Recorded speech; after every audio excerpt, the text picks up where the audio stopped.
panoorin mo. 1 minute and 20 seconds lang. Ayan o, yung leak dyan sa may liquid line. So panoorin nyo, ayusin lang natin itong sobrang sira na unit. Nag-pump down lang ako para hindi na tayo mag-vacuum. So repair lang natin itong pagka-clear ng liquid line dito sa may 1/4 na pipe, dahil nga hindi siya naka-flare. Parang ginamitan lang nila ng long nose plier, hindi masyadong binuka, kaya dito nagkaroon ng leak. So may dala naman tayong flaring tools para maayos natin pagka-flare. So yan, purge lang natin para hindi na tayo mag-vacuum. Tapos magdagdag lang tayo ng konti ng refrigerant 22. So yan, saglit lang naman to guys, dahil meron pa namang laman na 35 suction pressure, kaya pwede na tayo hindi na mag-vacuum. Pero kailangan natin i-forge yung evaporator coil.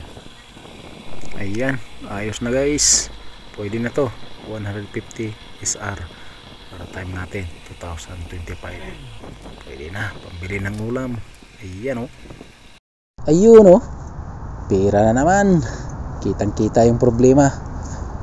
So ito guys, pakita ko sa inyo yung back job ko. Ayan o, so hindi talaga maiwasan kahit gaano tayo katagal na sa larangan na to, back job pa rin. So bagay, maliit lang naman to na leak dahil high side to, so maliit lang na oil yung nakikita natin na nagkaroon ng oil. So ibig sabihin maliit lang yung na leak na yan. Pero back job tayo. Kinabit ko tong compressor na to last July 2024. So ngayon January 2025, kakalipat ko lang ng ibang kumpanya. So yan yung unang gagawin natin. Pero ngayon hindi pa natin pwedeng gawin yan guys, dahil nga nag-aantay tayo ng recovery machine. Marami nang nagbaba sa akin dahil hindi ako gumagamit ng recovery machine, dahil yung nakaraan kong company na Just Development Company, na ASYAP Development Company, so natapos na lang yung kontrata ko guys. Lumipat na ako ng ibang company. Hindi pa na sila nag-provide ng recovery machine. So ngayon dito sa KDN Contracting, bagong company ko, mag-isang buwan na naman ako, wala pa rin dumadating na recovery machine. Halos kumpleto na yung gamit na binibigyan nila sa akin. Ang kulang na lang is thermometer, recovery machine, at saka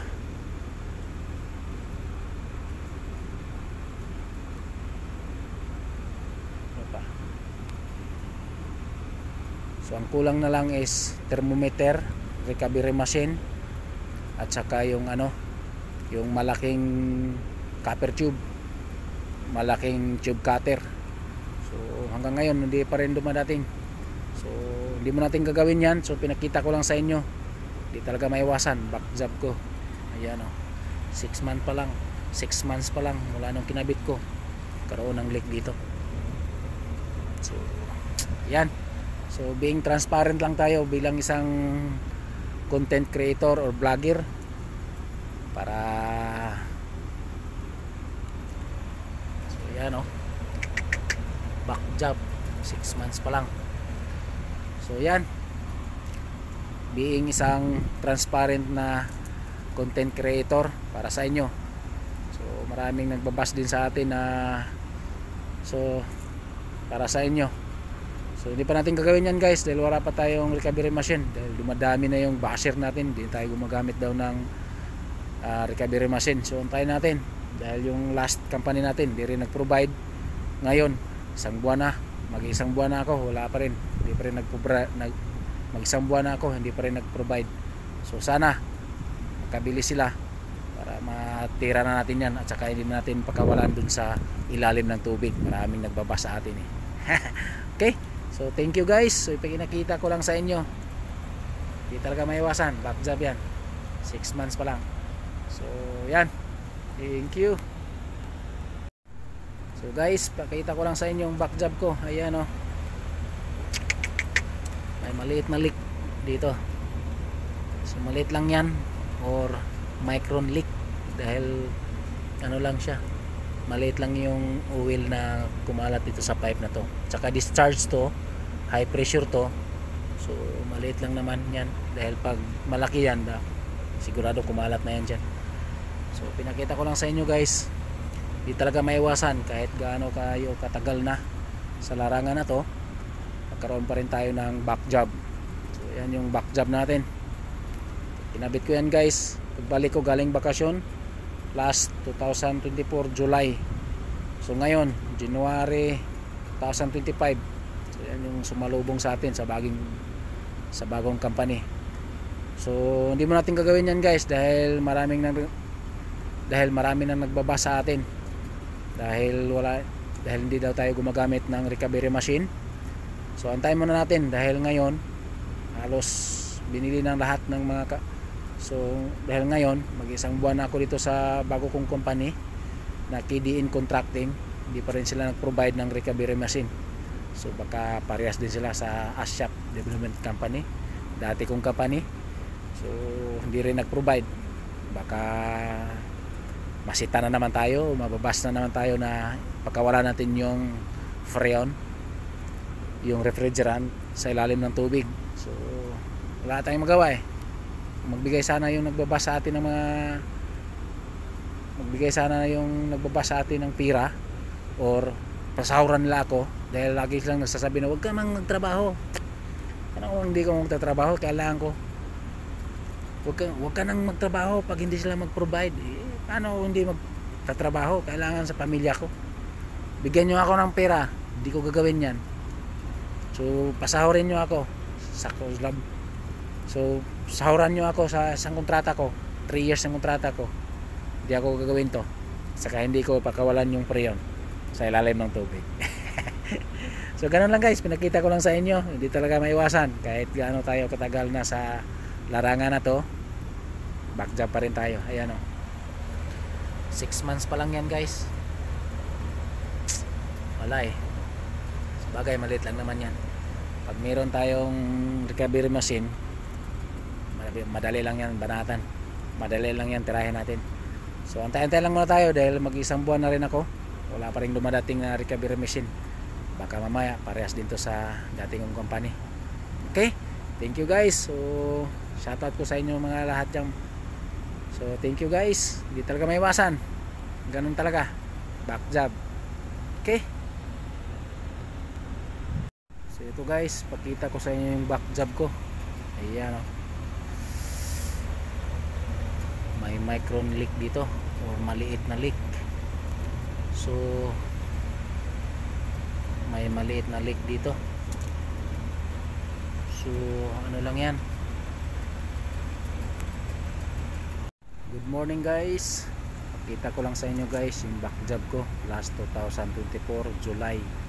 So ngayon ngayon January 2025, so 6 months pa lang. Ganun talaga guys, back job talaga, kahit gano'n tayo katagal na sa larangan na to. Ayos lang yan, back job talaga guys, ayos lang yan, back job, ayos lang yan, back job, ayos lang yan.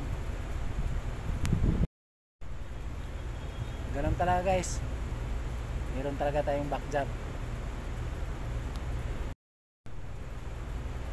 Ganun talaga guys, magkaroon talaga tayo ng back job, ayos lang yan.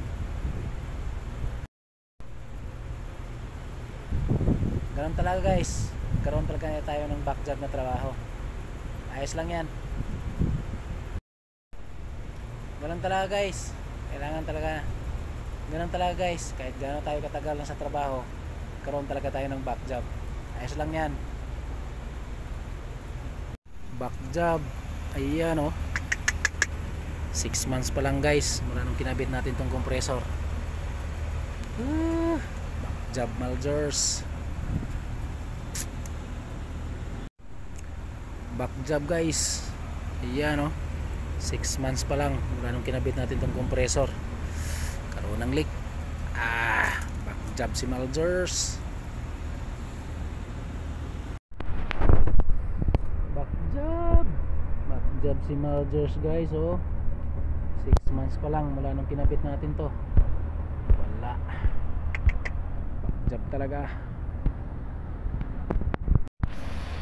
back job si Malders guys. Ayan 6 months pa lang mula nung kinabit natin yung bagong compressor. Palpak. Back job si Malders, 6 months pa lang.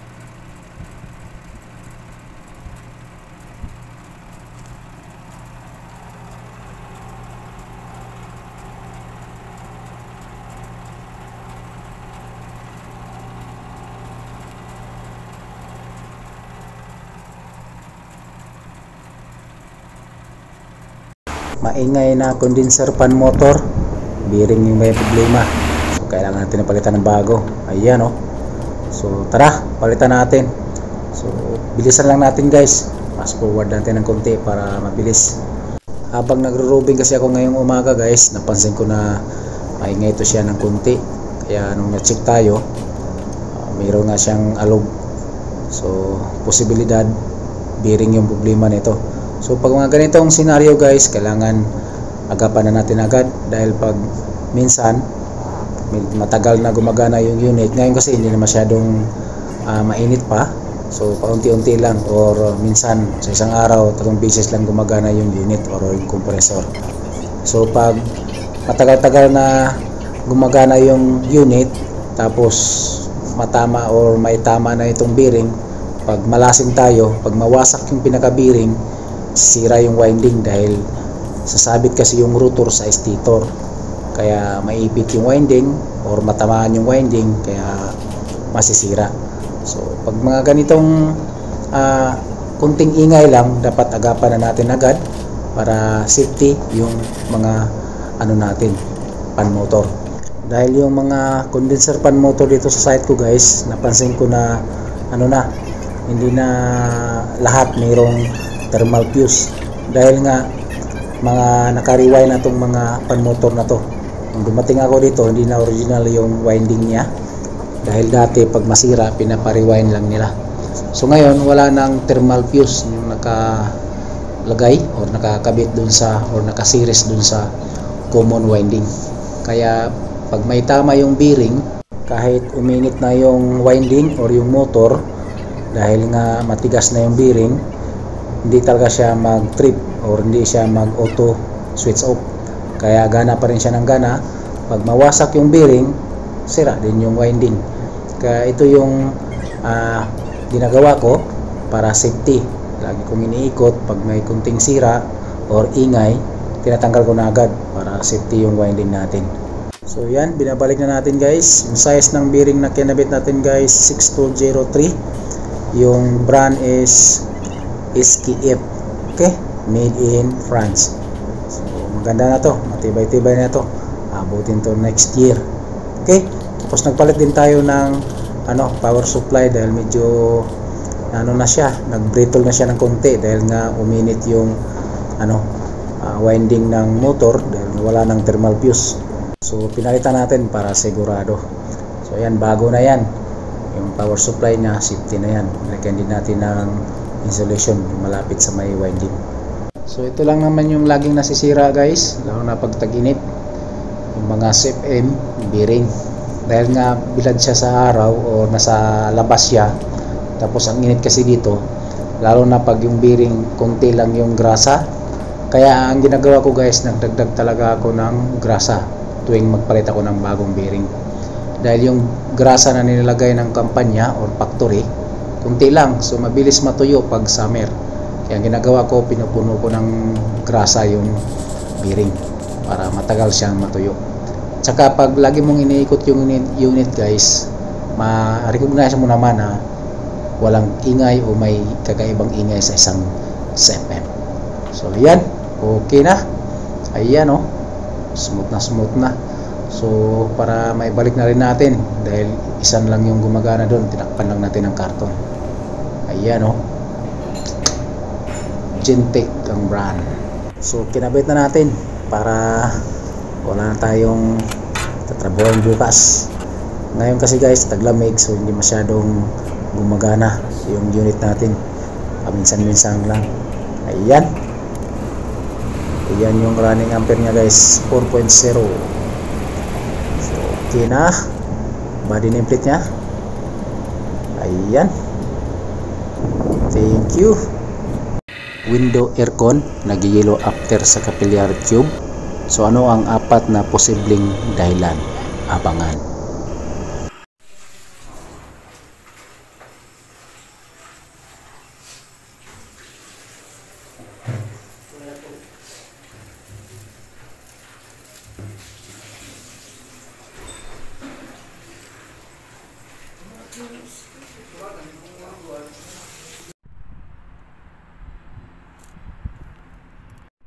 So ito yung papalitan na TXB guys, or thermal expansion valve or thermostatic expansion valve. So ito siya, dahil nga hindi na accurate or hindi na masyadong nagbubukas, kaya laging nag-yellow yung natin, hindi tayo makapagkarga ng dahil. So ito yung papalitan na TXB or thermal expansion valve or thermostatic expansion valve, dahil mataas yung superheat nya,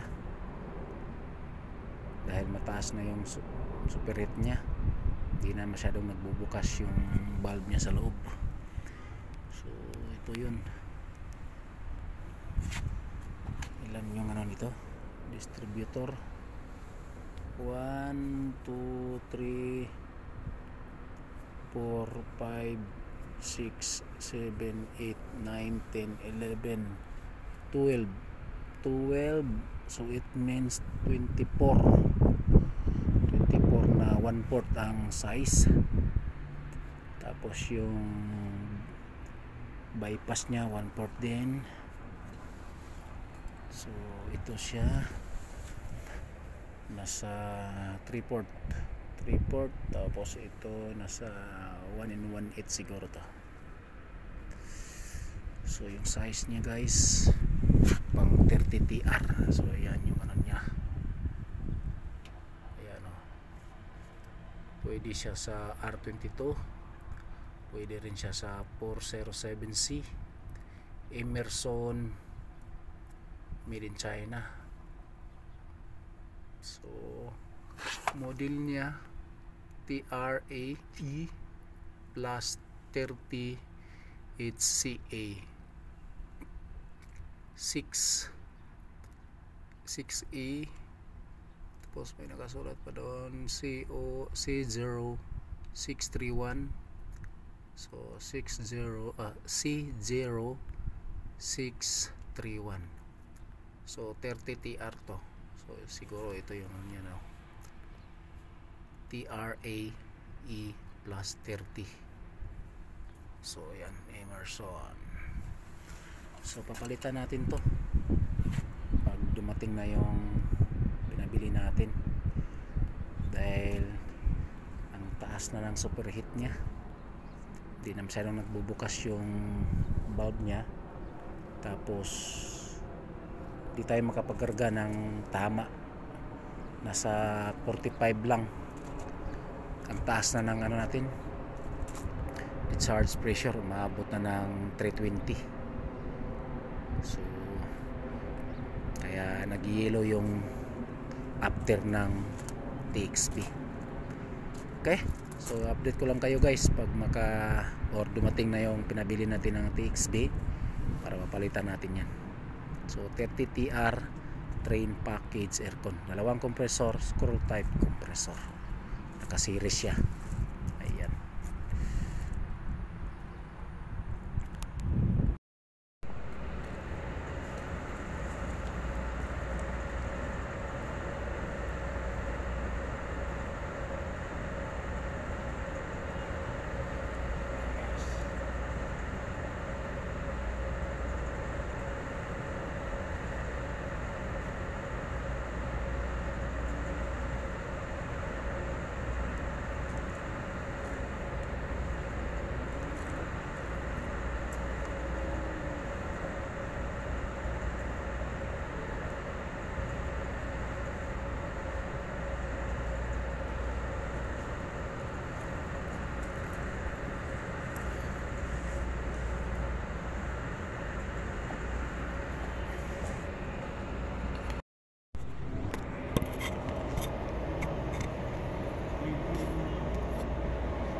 Ayan, oh.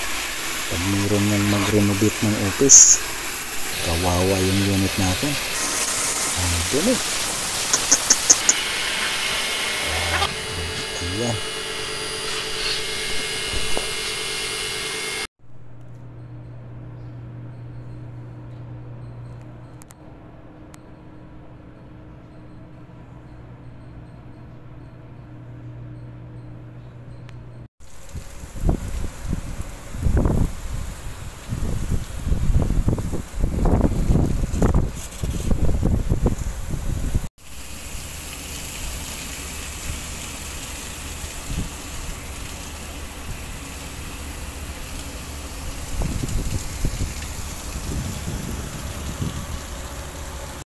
So yan, check na natin guys. Weekly check lang tayo ngayon, kaya mechanical at saka electrical yung chine-check natin habang naglinis lang tayo ng condenser coil sa lahat. Yan yung kasama ko nag-check or naglilinis. So ito yung electrical control nya, compressor, heater compartment, saka evaporator compartment. Ayan.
Tuh. Plus. Awal ada alat tok tok tok tok muskila.